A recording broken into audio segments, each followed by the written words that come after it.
Welcome back Durga fans. आज हम लेके आए आपके लिए दुर्गा के एपिसोड नंबर 54 का मुकम्मल रिव्यू। तो वीडियो को एंड तक देखिएगा ताकि आपको पूरी एपिसोड का पता चल सके। एपिसोड के शुरू में हम देखते हैं अनुराग दुर्गा को तसल्ली देता है कि दुर्गा तुम्हें कुछ नहीं होगा। अगले सीन में हम देखते हैं अनुभव अनुराग से कहता है कि भाई आपसे मैंने पहले ही दिन कहा था कि दुर्गा ने अपनी शादी अपनी मर्जी से नहीं की है। राजेश उसे पहली रात से ही इतना ज़्यादा मार रहा है। अनुराग कहता है कि बस अब अगर राजेश ने दुर्गा पर हाथ उठाया तो मैं उसे जान से मार दूंगा।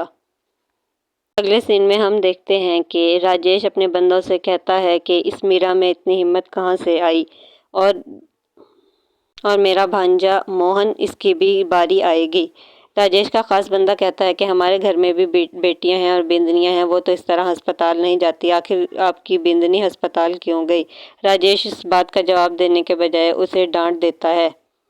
साथ ही राजेश ये भी कहता है कि मैंने उस लड़की से पर तरस खाकर उससे शादी की थी, पर मुझे क्या पता था अगर वो मेरी जिंदगी को कलंक और बदनामी से भर देगी और हमारे खानदान की इज्जत को खराब करेगी तो उसे कीमत तो चुकानी ही पड़ेगी।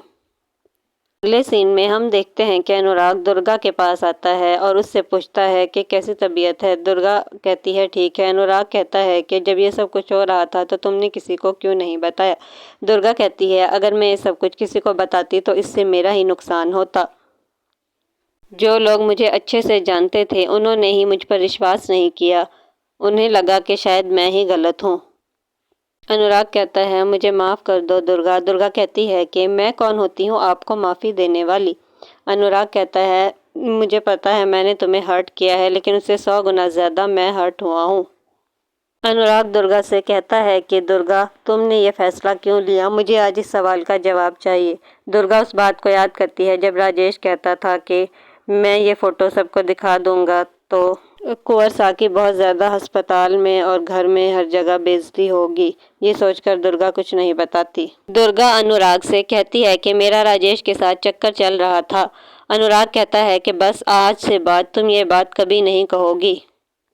अगले सीन में हम देखते हैं कि राजेश की बुआ और चांदनी का आपस में टकराव हो जाता है।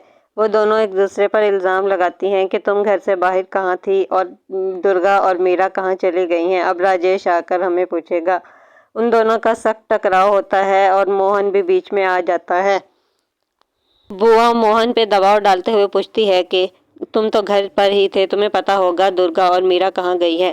मोहन कहता है कि मैं क्या मामा जी की बिंदनी का पहरेदार लगा हुआ हूँ जो मुझे पता हो। चांदनी कहती है कि इसका दिल तो रोता है उस छोरी के लिए।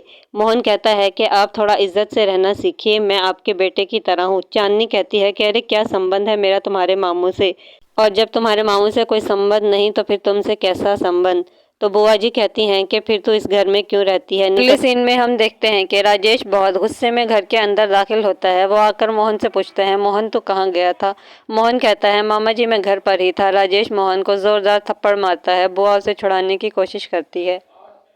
मोहन कहता है आप भी तो इसी घर में रहते हैं, अगर एक ही घर में सबको रहना हो तो सबको एक ही नियम का पालन करना होता है। ये सुनकर राजेश को और गुस्सा आ जाता है। वो मोहन को और मारने लगता है। राजेश कहता है मोहन झूठ मत बोल, मुझको सब पता है। मोहन कहता है जब आपको सब पता है तो फिर पूछ क्यों रहे हो। राजेश ये सुनकर मोहन को और मारता है, बहुत ज़्यादा मारता है। और राजेश मोहन को पीट रहा होता है।